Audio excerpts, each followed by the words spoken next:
Hello everyone, welcome to another episode. I believe this is my third fishing episode of me actually fishing of 2013. Sorry for the lack of videos. The weather's just been here. The weather has been crazy here, and I've been fishing. I just haven't caught much. But this week it's starting to warm up some more, and so I'm gonna try to catch some fish today. I'm out here at one of these local lakes by my house, and I hope you guys enjoy this episode, and I hope we catch some fish.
Yes, baby. Fish on. Yes! Woo! Did not fall asleep. And I went so long. That's a good fish too. That's my biggest of the year so far. I got a little bit excited there for a second. Oh man, that diesel stuck him good right in the top. Look at that. Oh yeah, look how wide he is.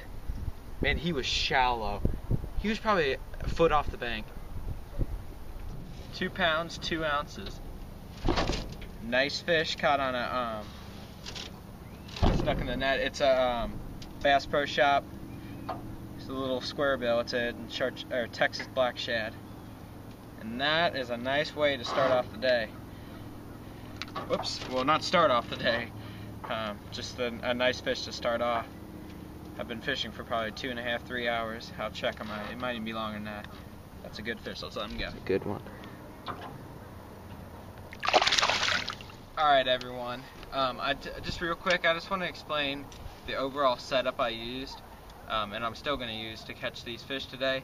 I think I finally figured out the pattern, and because all the bites I've had 2 fish on, or 3 fish on, 1 landed, and all of them came on a crankbait, which is not surprising. That's what I thought they'd hit on. They normally do here in the springtime and all year round.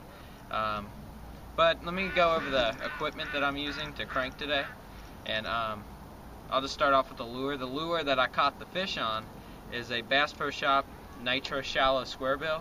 It's a really little square bill. It's like a 1.0 size, and I really like it in the colder months. I like it all year round, but I really like it in the colder months.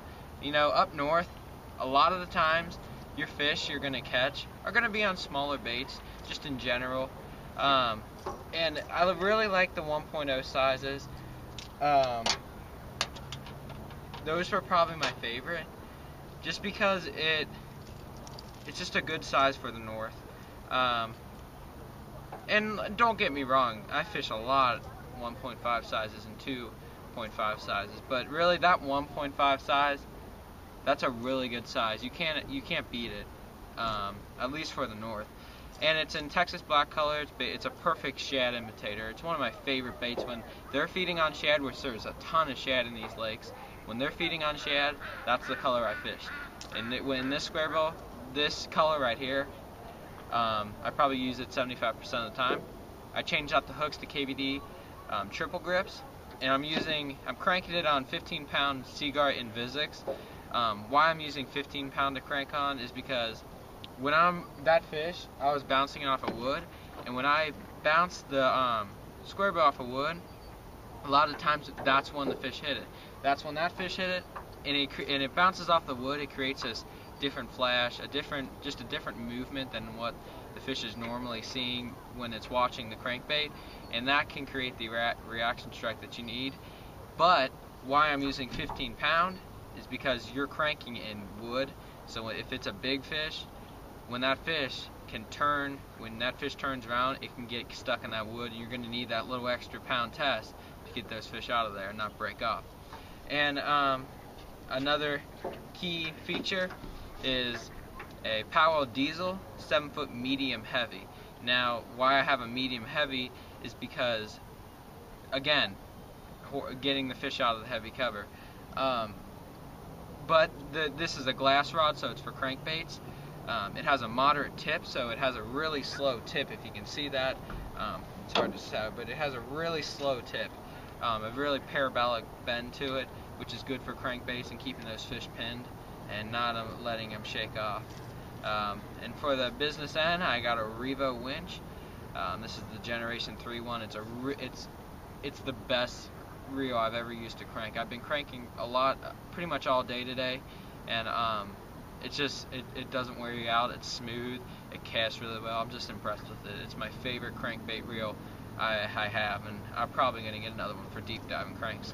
And this is in the 5:4:1. I'm pretty sure that's the only gear ratio they make, because this is made for crankbaits. And that's basically what I'm doing. I really hit the crankbait hard for around an hour, and then I finally caught that fish. And I probably fished about a mile shoreline.